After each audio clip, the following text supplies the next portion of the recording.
Welcome to my show, Thoughts, Action, Success. This week, let's talk about your gift to the world. The biggest gift you can give to the world is your authentic self.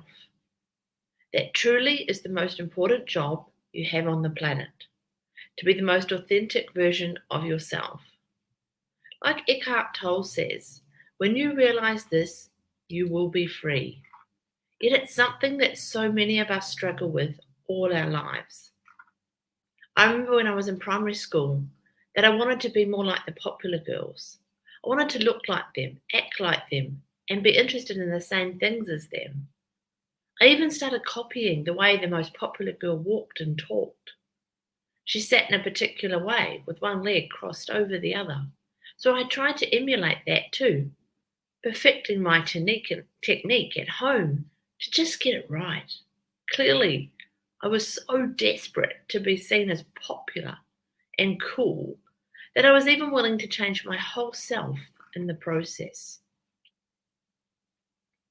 Throughout my life, I have heard many people say, just be yourself. But I never really grasped the potency of the statement. I had to do a lot more learning and unlearning before I was really ready to embody me and my true essence. I had to first find out who the real me actually was. Starting my own business was an important part of my authenticity learning curve. For the first year or so in my marketing business, I slightly censored myself and presented a version of myself that I thought was appealing. I didn't give away too much out of fear of being rejected and not being accepted. Then I started my coaching and this show, which was way outside my comfort zone. Some of the episodes have been deeply personal and made me feel very vulnerable, but my focus is very much based on the philosophy. All I have to do is be me, share my truth, and speak from my heart. Often afterwards, I nurse a serious vulnerability hangover. Have I overshared? Have I revealed too much? What are they going to think of me? Those voices in my head want to prod those old sores. See, I told you mine still pop up. But as I pat her hand and pass her a cup of tea, I realise she is still petrified of being judged, desperate to be liked and craves acceptance from other people. My true self doesn't care. My true self wants to share my stories in order to inspire you into your brilliance. So right now, in this moment, I have one of two choices. I can stop recording my shows, or I can take on those voices in my head and say, you will not win. The choice is always mine. Think about this. Being vulnerable makes people lean in. People have liked my Facebook page, signed up to my newsletter, followed me on Instagram because they want to hear from me. And all I have to do is be me. How liberating. No more trying to be something I'm not. This principle has held true for women I've worked with as well. They would come to me struggling with their online business, often spending thousands of dollars trying to get their websites off the ground. But there was no them in what they were doing. I always suggest that they add more of themselves to their websites and products, whether through photos in their copy, adding personal stories, or just writing more in their own voice. And boom, the same thing would happen. Almost instantly, they'd get more sales, sign-ups, likes, and followers. It happened every time. Why? Because humans are hardwired for connection. We want to feel like someone gets us. We don't want to land on a website and feel like you have a perfect life. People can't relate to that. They relate to real people and real life situations. This is why being your true self is so important and will trump even the slickest marketing campaign any day. Same goes for things like mothers groups. I've had many clients and friends call me in tears after the latest mothers group catch up because so-and-so says her baby sleeps all through the night and eats whatever she puts in front of her. Now, maybe that's true, but there's a chance it's not. Be truthful and authentic in each moment, and just be you. It's your sacred birthright to be your authentic self. No one wants you to be anything but, so there's no need to portray this perfect life. Being authentic doesn't come easy to someone who's had years and years of conditioning, but it is your birthright.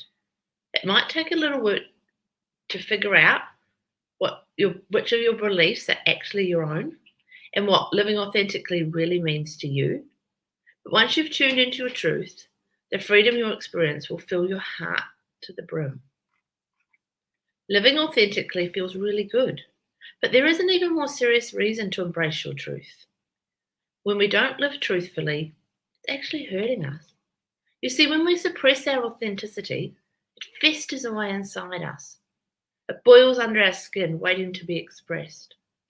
Your true essence is a desire to live as your full, beautiful self. So don't deny it. Don't play small, dim your light, shrink down, or censor yourself, and don't be afraid of the brilliance that lies within you. Are you playing small and shrinking so that others around you don't feel insecure?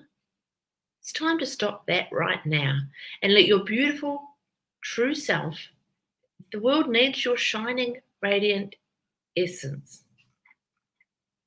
When you reveal your authentic self, you expose yourself to ridicule and criticism. It can be really tough, especially if you're not used to it. But remember, everybody has an opinion and there's nothing you can do about it. But the sooner you stop caring what other people think of you, the sooner you will be set free. The first time I got negative feedback, I cried. Actually, the first, second, maybe even the third time that someone gave me negative feedback, I got really upset. Why doesn't this person like me? I didn't do anything to them. All I'm trying to do is to help people, I think. I spent hours worrying about it and trying to figure out what shall I do differently next time so that they like me and my work. But you cannot please everyone. Haters are always going to hate. Eventually, I realized my efforts to appease everyone were not only pointless, but they were also keeping me from being my true, radiant self. The truth is, what other people think of you is none of your business. Allowing myself, to let go of that worry and angst was extremely liberating and freed so much energy. After investigating these thoughts further, I have figured out that there are 3 different types of people who will be attracted to you and the work you're putting out into the world. Number 1, raving fans who love you. Number 2, people who dislike you. Number 3, people who don't care and are neutral. Your job isn't to preach to the people from categories 1 and 2 and 3. It's to focus on the people in category 1, the people who are already serving. These are your tribe. They are the people who want to hear from you. That is where you need to focus your energy and time, not trying to convert the others. To this day, I still get people saying nasty things. Heck, there will be probably people who will say nasty things over this show. But my intention is to not let their words affect me anymore. In fact, I like to energetically send love and light in their direction. I figure that for someone to go to the effort of writing something nasty about another person, they must be in a pretty bad space themselves. So I send them love, wish them peace, and let it go. I also believe that people shouldn't criticize others unless they are in the arena themselves, putting themselves on the line. I'm constantly digging deep, sharing from my heart, being raw, and nursing vulnerability hangovers. It's a very exposed place to be, but I wouldn't have it any other way. If someone who is not out there putting their heart on the line tries to criticize me, someone who doesn't truly understand what it's like and what it takes, then I don't even bother listening. Seriously? Unless you know what it's like to have skin in the game, your opinion is null and void in my eyes. If, on the other hand, if a friend, my family, a customer, or a loyal tribe member gives me feedback, I will listen with an open heart, digest their words, sit with it, and see what it means for me. There are usually some nuggets of wisdom in there, and their feedback does matter to me. When critics strike, go back to the mirror concept and know that if someone has an issue with you or your work, it has nothing to do with you and everything to do with them. Don't take it personally. Let it repel off the shield of white light you have protected yourself with. Don't give them your precious time or energy. Instead, continue to do what is true for you and just be your authentic self. Just be your beautiful, authentic self. Remove yourself from that which is no longer serving you with understanding in your heart. I think it's also very important that women, particularly, set ourselves some healthy boundaries. Our conditioning means we are givers and nurturers. Men are just as naturally giving. However, we ladies are carefully taught to boost that tendency, while little boys are rewarded for being tough and ambitious. This is why women tend to over-deliver, so setting some healthy boundaries is necessary in order to master those voices in your head and become wildly wealthy, fabulously healthy, and bursting with love. Remember, saying yes to others can mean saying no to yourself, and you must always put yourself first. If you aren't overflowing within yourself, you are no good to your children, friends, employer, partner, family, or anyone for that matter. It's time to set some healthy boundaries. Here's how. Number 1, get really honest with yourself. What are you doing that isn't really your truth, but you're doing it because you think you should? Maybe it's looking over your colleague's report when they ask, even though you're snowed under yourself. Or babysitting your sister's kids, even though you're up to your eyeballs in housework and deadlines. Or agreeing to a dinner date with your girlfriend when you know you really just need a quiet night at home. Doing things for others is nice. And sometimes saying yes to something can bring unexpected joy, but only if it's coming from love and doesn't sacrifice your health and happiness. By all means, be helpful, but do it because you want to, not because you think you should. Number 2, lovingly communicate from your heart. Before I got really serious in my business, and life for that matter, it was acceptable for my girlfriends to call me during the day for hour-long chats whenever they felt like it. Now, on the other hand, this is an absolute no-go. One girlfriend in particular really struggled to get her head around this until I lovingly communicated from my heart that I could often no longer chat for an hour at any time she felt like it. Instead of getting frustrated with others, practice clear communication from your heart. It always works. Number 3, set boundaries for yourself. It's all well and good to set boundaries with your families, family members, and team. But what about setting some healthy boundaries for yourself? For me, I need to separate work time and family time. Once I sign off for the day, then I take off my boss lady hat and take time to relax and wind down from the day. Being an entrepreneur and a business owner calls for me to step into my ambitious, stronger energy a little more during the day. Big decisions have to be made, and this requires me to step up. Sometimes I struggle to shake off that business feel when I step away at the end of the day. So I often go and take a bath with magnesium and Epsom salts and coconut oil and slip into some more comfortable clothing. This helps me drop back into my softer side. Another great boundary you can set for yourself and your family is no television in the bedroom. The bedroom is reserved for sleeping and lovemaking only. No eating in bed, no watching TV, and definitely no laptops. Your bedroom is your sacred space and needs to be treated that way. On that note, if you're really serious about becoming wildly wealthy, fabulously healthy, and bursting with love, I invite you to stop watching reality TV, reading trashy mags, and listening to talkback radio. They're not serving your higher good. Instead of watching TV, watch inspiring TED Talks online. Instead of reading trashy magazines, read soulful books that inspire you. And instead of listening to talkback radio, try some empowering podcasts. Break the habit and your soul will thank you. Don't let your fear of what other people think of you stop you from following your own heart. One of my clients really wanted to start an online fashion store. She was so passionate about it. You could see the sparkle in her eyes every time she spoke about it.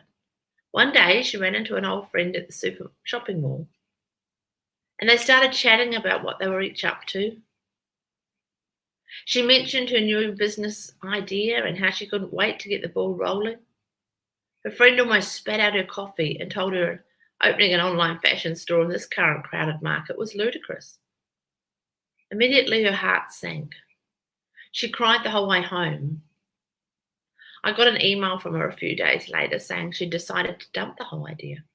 She cancelled the meeting with a web designer and didn't think there was any point working with me anymore. I called her up and she answered the phone sounding totally defeated. She began to give me a list of reasons why the online fashion store was no longer a great idea, repeating her friend's negative opinions and then adding some more on of her own. Sensing that something was really amiss, I told her to close her eyes and take a few big, deep breaths. I then asked her to connect with how she was feeling right then. She said she felt tight, rigid, heavy, defeated, and angry. So then I invited her to envision her online store and how it would feel to have that as her business. How she would feel if that was what she put all her creative energy into each day. She said she felt excited, bursting with energy, with tingling goosebumps all over her body. I reminded her that that was her truth. Her fears were simply getting in the way of her seeing it. She was so excited to be back in touch with her truth that after we got off the phone, she called back her web designer to reschedule their meeting. She later emailed me sharing that all the doubt and fear had come to her when she ran into her old friend at the mall and that she had soaked up all of her friend's negativity. As social creatures, we humans love to be heard. We love to give our opinion about everything, from what toothpaste to buy and which university to attend, through to what diet is best for you and what we think the weather will be like next weekend. But we need to learn to let go of others' opinions. Don't let their stuff get you down, and especially don't let it affect your life or business decisions. Those voices in our head are constantly looking for recognition, pat on the back, a big gold star of approval. I coach my clients to stand strong in their decisions and not to look to me for a high five or a well done every time they've achieved a goal. I want to train them to feel fearless in their choices. This is how you create an amazing life.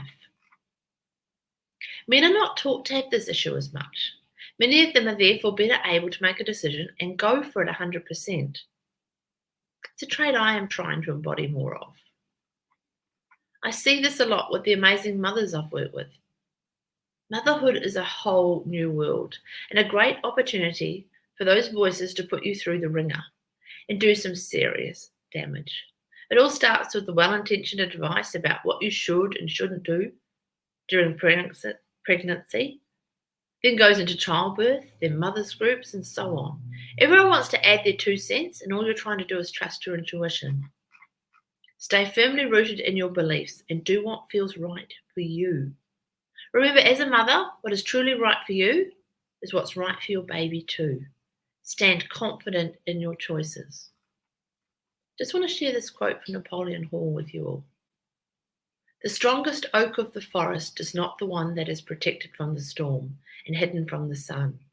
It's the one that stands in the open where it is compelled to struggle for its existence against the winds and rains and the scorching sun.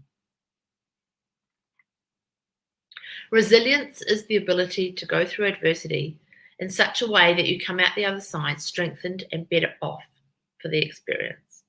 Being resilient means facing life's difficulties, and there will be some, head on with courage and patience, refusing to back down and play the victim.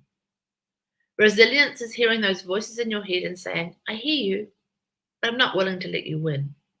It's scary. It takes serious courage. But this is exact quality that allows someone to rebound quickly from hardship, misfortune, or trauma with insight and growth. Being resilient takes practice and courage. Resilience is not something we are born with. It is something that is developed and strengthened as we grow and experience life. To build your resilience muscle, you must regularly put yourself in the arena to battle it out. Playing it safe by getting cozy with the voices in your head and sticking to your comfort zone won't cut it. The opposite of being resilient is feeling powerless and victimized, which I felt for many years. When you're in that space, it's easy to lean toward unhealthy coping mechanisms like drugs, alcohol, excessive exercising habits, harmful relationships, or unhealthy eating habits. On top of all that, when we feel like helpless victims, we allow those voices to take over and totally run the show. I've certainly become more resilient over the years, but I've had to work at it. It's an ongoing process and can take a lot of ballsiness, but it has made a massive difference in my life. Here are some great ways to build your resilience muscle. Flex your self-love muscle daily. By doing this, you're enhancing your ability to bounce back. Do something each day from your self-love menu. By doing this, you're less likely to fall victim to your circumstances. Take time for stillness. Meditation twice a day helps you cultivate an inner groundedness, perfect at times when life throws you those curveballs. Get connected and ask for support. Have a solid support network around you is imperative to help you bounce back from life's curveballs. You could even start seeing a coach to support you in moving through the adversity. Or try telling 3 of your closest friends or family members that you need a little extra support and love. Remember, asking for help is not a sign of weakness. Suffering alone in silence is, though. Get crystal clear on your mission. Knowing your purpose and mission in life allows you to keep everything in perspective during times of adversity. Accept what is. You cannot change what has happened in the past, but you can choose not to let it affect you anymore. By consciously accepting the letting go, you automatically free yourself from carrying this baggage with you into the future. Yes, some things will be easier to let go of than others, and you may need differing amounts of support and guidance for the harder times, but start to make the conscious effort within yourself to let go and go from there. Look for the deeper lesson. There is a hidden message in every circumstance. Our job is to find it. Allow yourself to feel the heartache or whatever feelings arise, but also ask yourself, what did I learn throughout this experience? Use the past as a tool of creation and not a weapon of mass destruction. Get deep sleep. When you're tired, you're an easy target for those voices in your head. Allow yourself more sleep than usual to help with the healing process. Move your body. Doing yoga, Pilates, or walking in nature has incredible physical and emotional benefits. It releases endorphins, which are the feel-good hormones, in the body, which diminish the perception of pain. Nourish your temple. In times of adversity, you must up the ante with your nutrition. Nourish yourself with fresh whole foods and filtered water to help support your body and nervous system. Remember, resilience is a muscle that needs to be worked. It's all about stepping up and standing strong instead of falling victim to those voices in your head. You have the power to choose how you respond to all situations in your life. Not your mum, your partner, or those voices in your head, you. So next time life throws a curveball, put on your resilience raincoat and know that on the other side of the discomfort, it's always growth.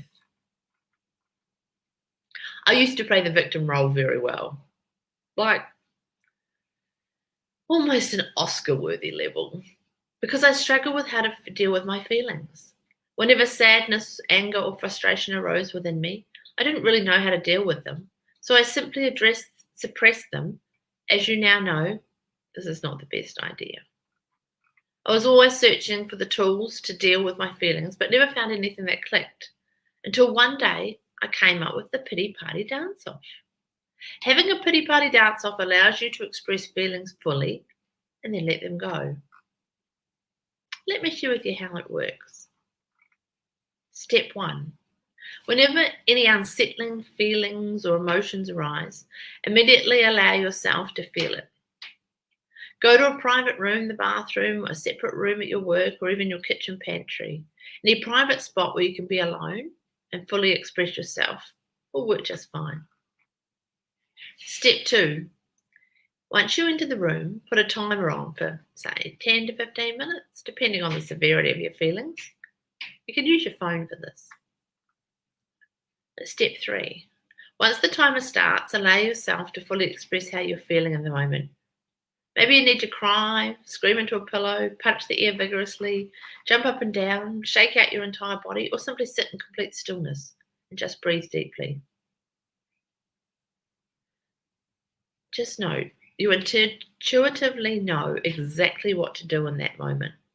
Tune in and listen to your heart and body. Step 4. Fully feel and express yourself until the timer goes off. Step 5. Once the timer goes off and you have fully allowed yourself to feel and express everything inside you, place your hands over your heart and repeat this to yourself.